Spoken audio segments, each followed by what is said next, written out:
I've seen him in half of my chromosomes. Please put your hands together for my father, Jim Weber.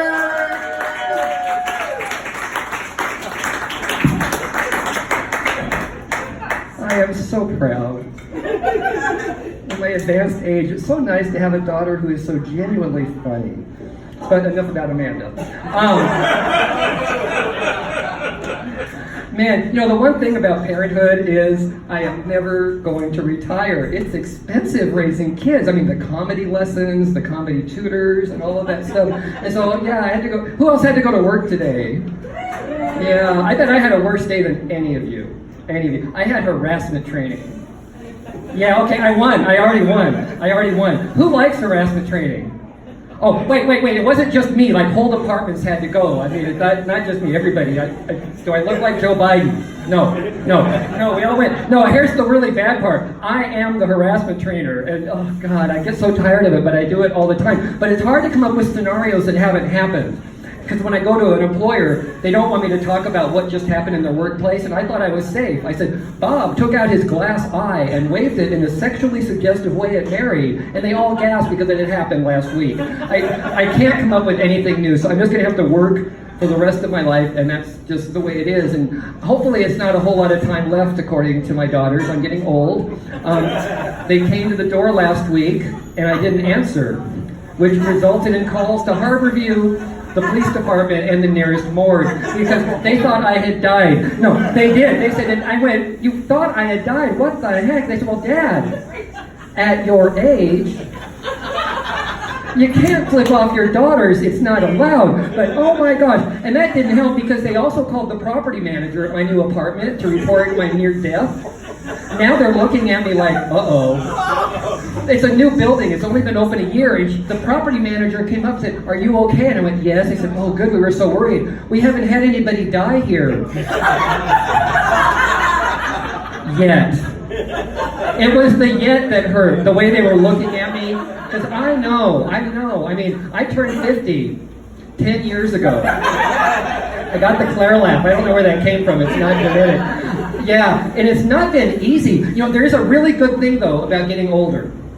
My student loans are almost paid off. It's a great day. It is going to be a great day. But the hard part was, here, I celebrated it. Now, being older, this is one good thing. I have been married for 34 years. Not all to the same people. Claire's mom was just the first lucky contestant, and she's here today. She's happy. She's remarried a better person. Yeah. Well, it wasn't like there's a lot of competition, but what can I say? No, but here's how I celebrated my 60th birthday. I got dumped and got divorced. I know, that never gets a laugh for some reason. I have to rework that line. No, my ex-husband, he got that Marie Kondo book, and apparently I do not spark joy. And I got decluttered. Out I went. And friends do not give good advice at times like this. I had one friend, well, former friend, said, you need to go to anger management class. And I was so mad I never talked to him again. Another one said, Jim, try going to a life coach. And I went, okay, first of all, that sounds stupid. Inhale, exhale, I'm alive. I do not need a coach for that. But they insisted, and they're doing kind of well. I thought, it works for them, I will go. So we're in a nice restaurant, and the life coach comes in, and they had been told I was dubious about it, so they tried to sell me on it. I said, Jim, you will like this. I use a life coach. Dead. Killed it for me. Who wants a life coach who needs a life coach? I want the ultimate life coach who doesn't... So I'm going coachless. You are all in trouble. That's just how it is right now. Another friend with the divorce, he said, I will cheer you up. Why don't we go on a cruise? I went, well, I've been on a cruise. Well, how would that cheer me up? They said, Jim, it's a gay cruise, all gay cruise. And I went, oh, no, I've been avoiding it. No, it's like Gay Pride Day for the entire week. Like, that's a selling point.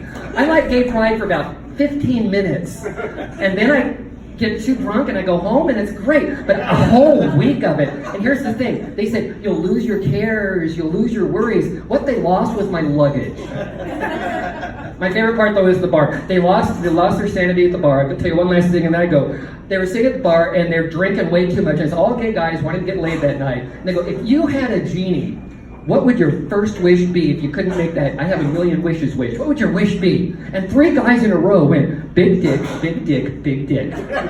How stupid. You're telling everybody what you don't have. Duh. And then I thought, they have not seen the Genie movie either, because the Genie always messes with you. Oh, I want a big dick. What if it's so big you can't walk anymore? Over the shoulder. Anyway, I think my time's about up, so I cannot tell you about my sister, the Marine, tonight. Anyway, thank you so much. I am Claire Weber's dad, and we have the DNA test to prove it.